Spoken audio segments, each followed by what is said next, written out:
Welcome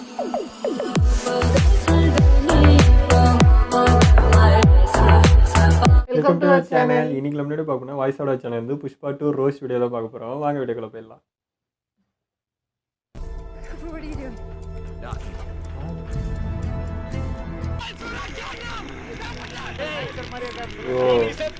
interstellar வருவான், இந்தியாவில் இருக்க ஏதாச்சும் பெஸ்ட் ஐமேக்ஸ் ஸ்கிரீனுக்கு டிராவல் பண்ணிலாம் போய் பார்க்கலாம்னு நினைச்சிட்டு இருந்தேன்டா. ஏய் புஷ்பா டேஷ், உன்னால இன்டர்ஸ்டெல்லர் ரீ ரிலீஸ் ஆகாம போய் இப்போ ஒரு 4K தியேட்டர்ல கூட பார்க்க விடாம பண்ணிட்டேடா.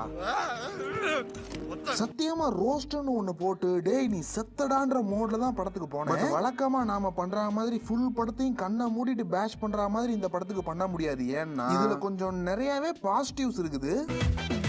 அடிக்கல அவ்வளோதான்.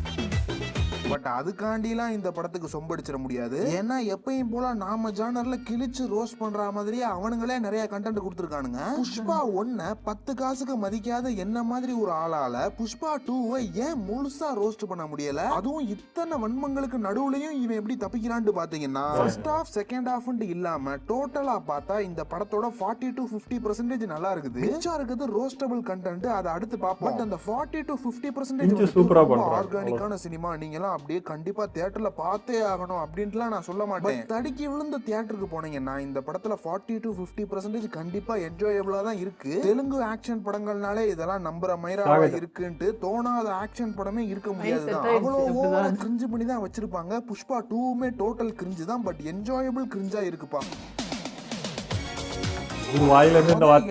இரிட்டேட்டிங் கிரிஞ்சுன்னு பார்த்தா சென்டிமெண்டலா கிரிஞ்சு பண்ணா இரிட்டேட் ஆகும். பிரீச்சியா ஆர் ஏதாச்சும் கருத்து சொல்றேன்னு பண்ணாலும் இரிட்டேட் ஆகும். ஒரு மொக்க விஷயத்தை ஏதோ பெரிய இன்டெலிஜென்ட்டாவே பண்ணாலும் எரிச்சல் ஆகும். அதே நேரத்துல சீரியஸா கிரிஞ்சு பண்ணாலும் எரிச்சல் ஆகும்.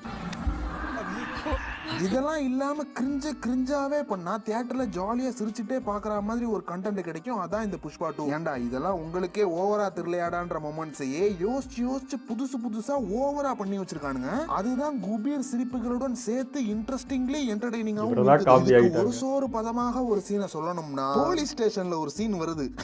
அதாவது போலீஸ் ஸ்டேஷன்ல புஷ்பா ஆளுங்களை புடிச்சு வச்சிருப்பாரு நம்ம ஃபாஃபா. சரின்ட்டு ஃபாஃபா இல்லாத நேரத்துல புஷ்பா போலீஸ் ஸ்டேஷனுக்கு போய் வாங்க எல்லா செல்லையும் திறந்து விட்டு கூட்டிட்டு போக பாப்பாரு. போலீஸ்காரங்க எல்லாம் இரு புஷ்பா, நீ இவங்களை கூட்டிட்டு போயிட்டா எங்க வேலை போயிரும் புஷ்பா, இப்படி எல்லாம் பண்ணக்கூடாதுன்னு சொல்லுவாங்க. இந்த இடத்துல நாம அந்த ரைட்டரா இருந்தா என்னத்த யோசிச்சிருப்போம் சொல்லுங்க? எல்லாத்தையும் அடிச்சு போட்டுட்டான், இல்ல போலீஸ் ஸ்டேஷனையே உடைச்சிட்டு எல்லாத்தையும் கூட்டிட்டு போயிட்டான்னு தான் ஏதாச்சும் யோசிச்சிருப்போம். ஆனா இதெல்லாம் மொக்கையாக தான் இருந்திருக்கும். ஆனா இவனுங்க ஒண்ணு பண்ணிருந்தானுங்க, கெட்ட சிரிப்பா இருந்திருந்தாலும் குட் ஒன்றா டேன்ற மாதிரி தான் இருந்துச்சு. என்னன்னா வேலை போயிரும்ட்டு போலீஸ்காரங்க கேக்குறாங்க. கட் பண்ணா எல்லா போலீஸும் லைன்ல நிக்குது. உனக்கு சம்பளம் எவ்வளவு? 10,000. எவ்வளவு லஞ்சம் வாங்குவ? எத்தனை வருஷம் சர்வீஸ் இருக்குது? அது இத்தனை வருஷம்.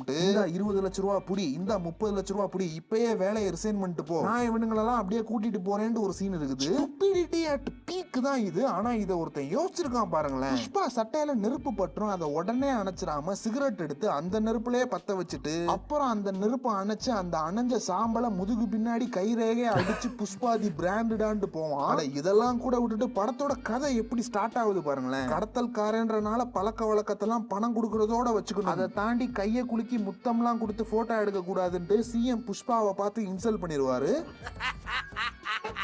உடனே புஷ்பா கம்பேக் கொடுக்குறேன்ற பேர்ல தான் கூட போட்டோ எடுத்துக்காத சிஎம் மேல காண்டாவான். நீ என்னடா வேணா என் கூட போட்டோ எடுக்கிறது? நான் யாரு கூட போட்டோ எடுக்கிறோனோ அவனையே சிஎம் ஆக்கி அவன் கூட அடுத்து போட்டோ எடுத்து அந்த போட்டோவை வீட்டுல மாட்டுறேன் பாருடான்ட்டு தான் படமே ஸ்டார்ட் ஆகுது.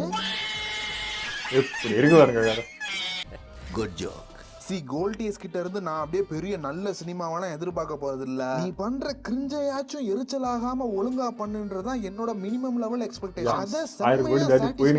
இந்த படத்தோட 40 to 50% லைக் போன பார்ட்ல எல்லாம் பிரில்லியண்டா யோசிக்கிறேன்ற பேர்ல லூசு கும்பிட்ட மாதிரி பண்ணிட்டு இருந்திருப்பாங்க. பட் இதுல சாஃபா கேரக்டருக்கு தெரியாம நான் ஒரு கடத்தல் பண்றேன் பாருன்ட்டு ஒண்ணு பண்றான் புஷ்பா. அதெல்லாம் ரொம்ப ஸ்டூபிடா இல்லாம கொஞ்சம் ஏதோ பாக்குற மாதிரி ஒண்ணு பண்ணிருந்தானுங்க. புஷ்பாக்கும் அந்த சிக்கந்தர் போலீஸா அந்த கேரக்டருக்கும் நடுவு நடுவுல வர எல்லா சீன்ஸுமே ஃபன் மேக்ஸா தான் இருந்துச்சு.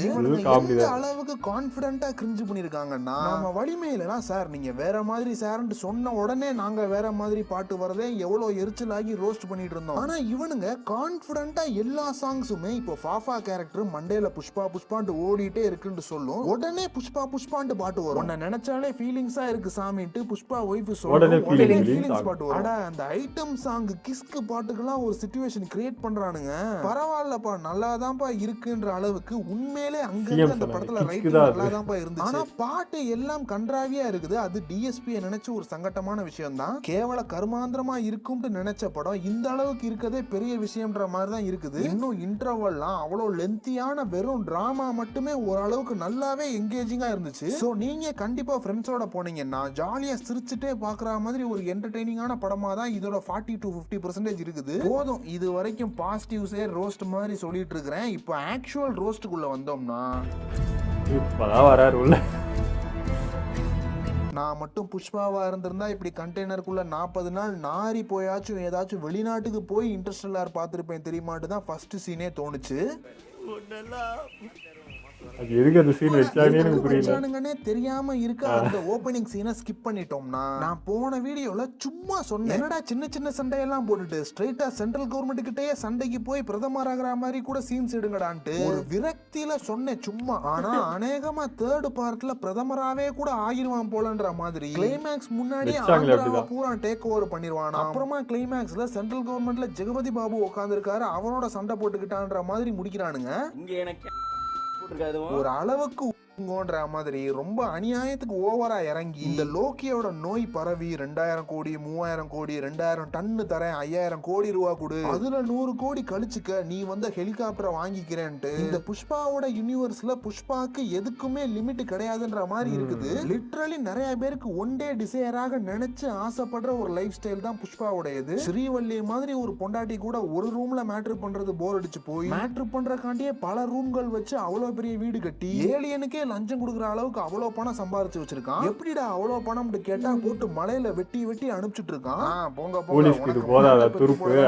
பெருசா வளர்ந்துருக்கேன்ற மாதிரி. நல்ல வேளை ஸ்ரீவல்லி பிரெக்னன்ட் ஆனா, இல்லைனா நீ வரலைனா இவளை குத்தி கொதறி இருப்போம். ஏதோ வந்துட்டல வேலைய பார்த்துப்போம். அந்த குழந்தை பிறக்க போகுதுன்றதுக்கு ஒரு சென்டிமெண்ட் புளியறானுங்க, அதுக்கு அடுத்து வரேன். பட் அந்த கோயில் சீக்வென்ஸே அநியாயத்துக்கு பெருசா இருக்கும். ஒரே சீன்ல 2 பாட்டு சென்டிமெண்ட்ஸ் நல்லா இருக்க மாதிரி இருக்குது. ஆனா அது அப்படியே வெட்டி தூக்கி எரிஞ்சிருக்கலாம்ன்ற மாதிரியும் தோணுது. ஏன் அந்த சீன்னா படத்துக்கு நடுவுல மெயின் வில்லன் செத்துருவாப்ல. அதெல்லாம் நல்ல வேளை ஏற்கனவே என் தலைவன் ஃபாஃபாவை கூப்பிட்டு டோட்டலா கேவலப்படுத்தி வச்சிருந்தானுங்க. ஆனா அட்லீஸ்ட் சாகுறப்பயாச்சும் ரொம்ப கேவலப்படுத்தாம ஒரு டீசென்டான சாவை கொடுத்து மெயின் வில்லனை முடிச்சு விட்டுட்டா அப்புறமும் படம் ஒரு அரை மணி நேரம் ஓடுது. எப்படின்னா ஒரு திடீர் வில்லன் வந்து எரிச்சலாக்கிட்டு இருப்பான். அது ஒண்ணும் இல்ல, போன வீடியோல சொன்னேன்ல, கோல்டீஸ் ஒருமைப்பாடுன்றது காஜில மட்டும் தான்டா இருக்குதுன்ற மாதிரி மறுபடியும் ஒரு காஜியான் கிட்ட இருந்து ஒரு பொண்ணை காப்பாத்துற மாதிரி ஒரு சீன் வருது. போன படத்துல ஜாலி ரெட்டி சுப்படி வாங்கி படுத்துட்டான்றனால அதே கேரக்டரைசேஷன்ல இன்னொரு கிறுக்கனை கூட்டாந்து சம்பந்தம் இல்லாம கோயில்ல வந்து புஷ்பா தங்கச்சியை அரெஸ்ட் பண்ணிட்டு இருப்பான். அவன் கிளைமேக்ஸ்ல அகைன் தங்கச்சியை கடத்தி வச்சுப்பான். இந்த புஷ்பா போயிட்டு பல்லாலே கடிச்சு சண்டை போட்டு தங்கச்சியை காப்பாத்திடுவாரு. இதுதான் கிரிஞ்சு கிளைமேக்ஸ். இதுல என்னன்னா அவன் தங்கச்சியை டார்ச்சர் பண்ண அவளோட ட்ரெஸ்ஸை கிழிச்சு அது இதுன்ட்டுலாம் பண்ற மாதிரி காட்டுவானுங்க.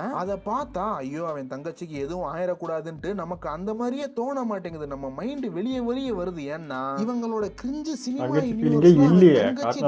பண்ணப்பட்ட அதே ட்ரெஸ் கோட்ல ஒரு பொண்ணு ஐட்டம் சாங்ல வருது. இப்போ இவரோட குடும்பத்துல இவர் தங்கச்சினா இவர் அப்படியே சேலையை எடுத்து பொத்தி மானத்தை காப்பாத்துவாரு. ஆனா யாரோ தெரியாத ஒருத்தி தானன்ட்டு அவ கூட ஜங்கு ஜங்குன்னு குதிச்சு ஆடிட்டு இருப்பாருன்ற மாதிரி இந்த ஐட்டம் சாங்ஸ் எல்லாம் எனக்கு வர வர ஸ்பைசி டைவர்ஷனாக இல்லாம இரிட்டேட்டிங் டைவர்ஷனாக மாறி ரொம்ப நாள் ஆச்சு. இதெல்லாம் தாண்டி எனக்கு உறுத்திட்டே இருக்க விஷயம் என்னன்னா அவன் ஒண்ணு நாட்டுக்காக ஒரு நல்ல மண்ணாங்கட்டியும் பண்ணலடா. செம்மரம் கடத்துற ஒரு எச்ச பொறுக்கிதான் இவன். அவனை என்ன இவ்வளவு குளோரிஃபை பண்றாங்கன்றது எனக்கு சுத்தமா புரிய மாட்டேங்குது.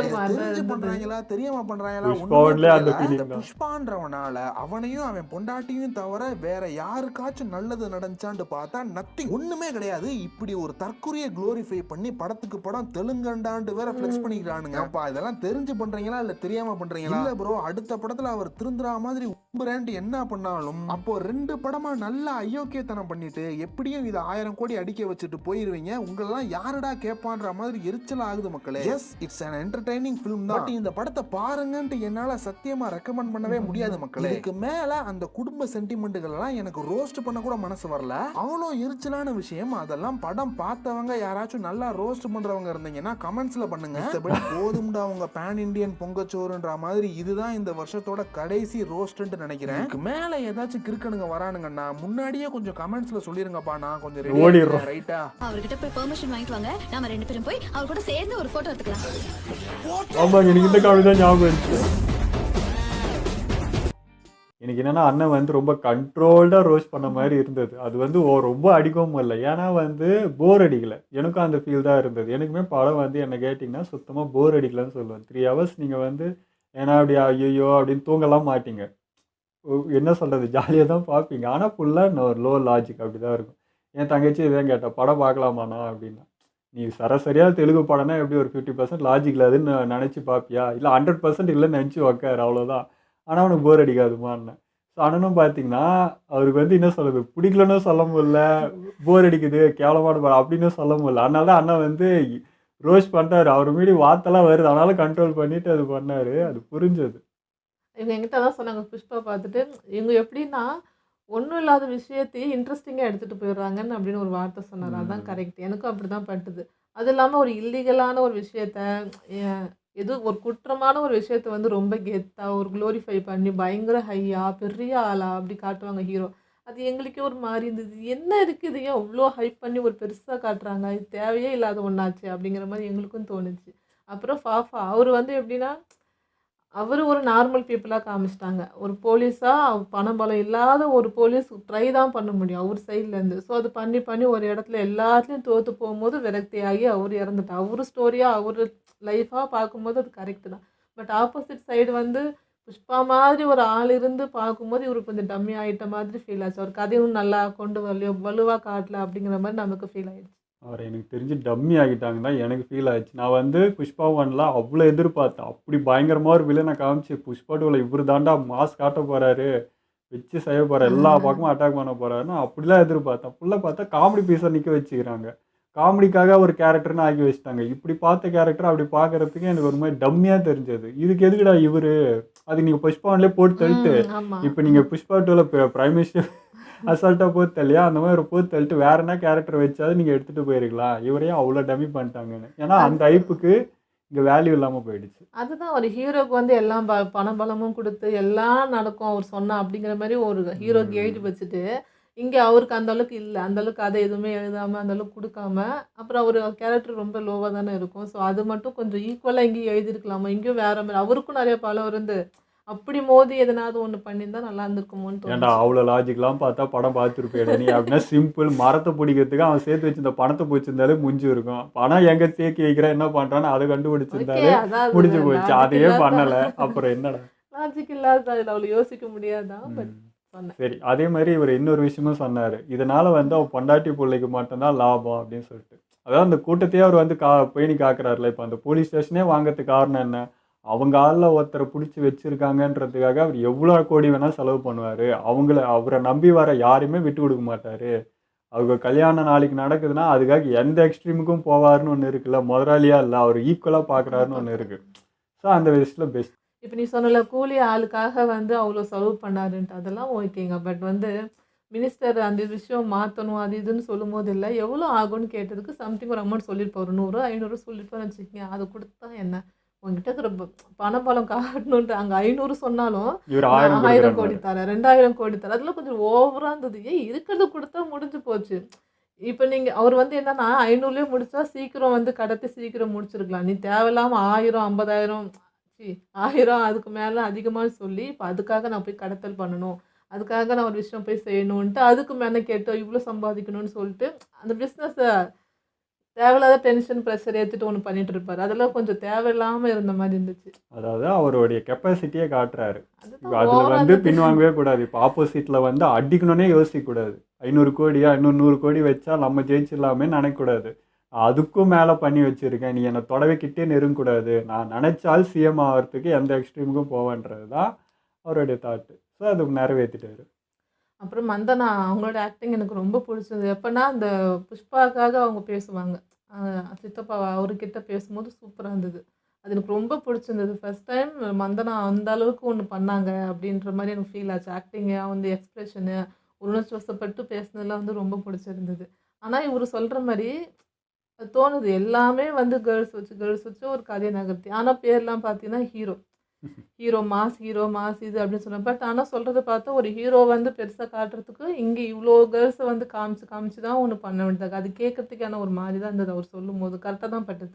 அதாவது இப்போ ஆம்பளைங்கள எப்படி காட்டுறாங்க, ஒரு சின்ன விஷயத்துல கூட இறங்கி வரமாட்டான். ம். பக்கத்து வயசுல வந்து ஒரு சாரி கேட்டதே அவன் அவ்வளோ இதுவா நெனச்சு, அந்த கௌரவத்த என்ன எக்ஸ்ட்ரீம் போய் என்ன வேணா பண்ணுவான்ட்டு அப்படி காட்டுறாங்க. ஆனா பெண்கள் விஷயத்துல அவங்களுக்கு எதுவுமே புஷ்பா 1லயே அப்படிதானே காமிச்சாங்க. ரூ. 500 கிஸ் குடுப்பா, ரூ. 1000க்கு என்ன வேணா பண்ணுவான்ட்டு இப்படி இவ்ளோ மட்டமா இந்த பக்கம் காமிச்சுட்டு, ஆம்பளைங்க மட்டும் ஃபுல் ரோஷமாவும், ஃபுல் கௌரவமாவும் இந்த பக்கம் மட்டும் காட்டுறதே ஃபர்ஸ்ட்டு தப்பு தான். எனக்கு இவங்க சொல்ற மாதிரி அந்த ஒரு சீன் ராஷ்மிகாக்குன்னு ஒரு பெஸ்ட் சீன் வச்சாங்கன்னா, ஹஸ்பண்டுக்காக அங்க உணர்ச்சி வசப்பட்டு ஒரு பொண்ணு பேசுவா. இயல்பான பேச்சு அது. அது மட்டும் புரிய ஒரு பாயிண்ட் இருக்குங்க. ஒரு பொண்ணு அந்த இடத்துல பெஸ்ட்டா ஒரே ஒரு இடத்துல காட்டியிருக்காங்க ராஷ்மிகானா அதான். மீதி ஃபுல்லா கிரிஞ்சு பைத்தியக்காரத்தனம் தான் அது. பைத்தியமா தான் காமிச்சுக்கிறாங்க. அந்த ஒரு இடத்துல மட்டும் பெஸ்ட் சீனா காமிச்சாங்க. அதே மாரி காமிச்சிருக்காங்க. சரி 1ல தான் அவ்ளோ பண்ணீங்க. அது உங்களுக்கு தெரியும். 2லயாவது அட்லீஸ்ட் அந்த ஒய்ஃபா எப்படி அத எடுத்துட்டு போணுமோ அப்படி காமிச்சிருக்கணும். அத விட்டு போய் கொன்னுட்டு வா, போய் செஞ்சுட்டு வா, போய் இது பண்ணிட்டு வா அப்படின்ட்டு அதுக்கப்புறம் புருஷனுக்கு கௌரவமும் பேசுறதுல ஒரு லாஜிக்கும் இல்ல. அதே மாரி காமிச்சிருந்தா பரவால்ல. அந்த கௌரவ பேச்சிலேயே நடுவுல இவங்களுமே கிரிஞ்சு பண்ணிட்டு அந்த ஒரு இடம் மட்டும் தான் காமிக்கிறப்போ, ஓகேப்பா ஏதோ பாவப்பட்டு ஒரு சீன் வச்சுட்டுருக்காங்க போல இருக்குதுன்னு தான் எனக்கு தோணுச்சு. ஆனா இவ்ளோ மைனஸ் இருக்கிற படம், இவ்ளோ சொல்றோம். இவ்ளோ ம். விஷயங்கள் உள்ள இருக்கு. ஆனாலும் இப்ப அது எங்க போய் 1000, 1800 கோடி கிட்ட இப்ப சொல்றாங்க கலெக்ஷன். ஏன் அவ்ளோ வருது? ஏன்னா, இப்ப நீங்க நல்ல படம்னு சொல்றீங்க. இப்போ ப்ரமோஷன்லாம் பார்ப்பீங்களா? பெஸ்ட்டான படம் இந்த இந்த இயர்ல நீங்க பார்ப்பீங்கன்னு சொல்லிட்டு பாதியிலே பதறி அடிச்சுன்னு ஓடுறோமே, அந்த மாரி இந்த படத்துல நம்ம யாரும் ஓடல. முழுசா படத்த பார்த்துட்டு வெளிய வந்திருக்கோம். அதனால தான் அவ்வளோ கலெக்ஷன் ஆகுது. அதாவது எங்கேஜிங்கா வச்சுக்கிட்டாங்கன்றது தான். எந்த இடத்துலயும் போர் அடிச்சு ஓடல. இவர் சொன்ன மாரி அந்த ஃபர்ஸ்ட் சீன் தான் சம்மந்தம் இல்லாம இருந்தது. அது வந்து பார்ட் 3க்கு லீடா கூட விட்டாங்களா என்னன்றதும் புரியல. இப்ப கிளைமாக்ஸ்ல வச்சது வந்து பார்ட் 3க்கு லீடா? இல்ல ஃபர்ஸ்ட்டு வச்சாங்களா? அது பார்ட் 3க்கு லீடான்றதே எனக்கு தெரியல. அந்த 2 சீனுமே எனக்கு புரியாத ஒண்ணு. ஸோ அப்படி இருக்கிறப்போ, இதில எவ்வளவோ இருக்கு அப்படி பார்த்தா. நான் லாஜிக்குன்றது ஒண்ணுமே கிடையாது. ஆனா நம்மள போர் அடிக்காம, ஒரு மறக்க வச்சு நம்மள பார்க்க வச்சு அனுப்பிச்சுச்சா, அதனால தான் இவ்வளோ கலெக்ஷன் ஆயிட்டுருக்கு. அது ம். ஓடிட்டுருக்கு. சக்ஸஸும் போயிட்டுருக்கு. எவ்வளோ பிரச்சனை, எவ்வளோ தடை வந்தாலும், அது பாட்டுக்கு ஓடுறதுக்கு காரணம் அதான். இங்க நல்ல படம்னு சொல்லி நம்ம பாதியில ஓடி வந்த மாதிரி, பாதியில வந்து சவுடாகியோ, மென்டலாகியோ ஓடி வரலல்ல. அந்த மாரி இங்க எதுவுமே நடக்கல. ஸோ அதனால தான் அது போயிட்டுருக்கு. வேற ஒண்ணுமே இல்ல. அப்புறம் இன்னொரு விஷயம் சின்னது தான். என்னன்னா, புஷ்பா வந்து ஏதோ ஒரு டயலாக் பேசிட்டு இருந்திருப்பாங்க ரொம்ப ஆ. நேரத்துக்கு. அது ஏதோ வாயில பாக்கு போட்ட மாரியே பேசிட்டு இருந்திருப்பாரு ஒரு சீனு.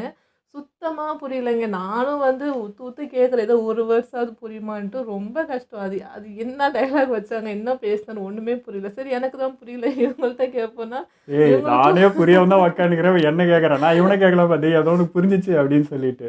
அதுக்கப்புறம் தான் வந்து சரி நம்மளுக்கு தான் நம்ம ஏதோ காது நம்மளுக்கு தான் பிரச்சனை கேக்குது. போல இருக்குது அப்படின்னு நினச்சு நான் வந்துட்டேன். அதுக்கப்புறம் இங்க வந்து ரீல்ஸ் பார்க்குறப்ப தான் தெரியுது. நிறைய பேர் அந்த எனக்கு கம்ப்ளைண்ட் புரியல. அப்பாடா! அப்போ நம்மளுக்கு காது நல்லா தான் இருக்குது. அப்போ டயலாக் தான் அப்படி வச்சிருங்க. நம்ம நான் தமிழ் ரீல்ஸ் ஆளுங்க பண்ண டப்பிங் அப்படி. நான் ரீல்ஸ்ல கூட அத திரும்ப திரும்ப வச்சு வச்சு பார்க்குறேன். ம். அப்பயும் புரியலங்க எனக்கு அந்த டயலாக். நல்லா போட்டு வாய் ஃபுல்லா போட்டுட்டு இவர் வந்து என்ன எக்ஸ்ட்ரீமா டப்பிங் பண்ணிட்டுருக்காரு.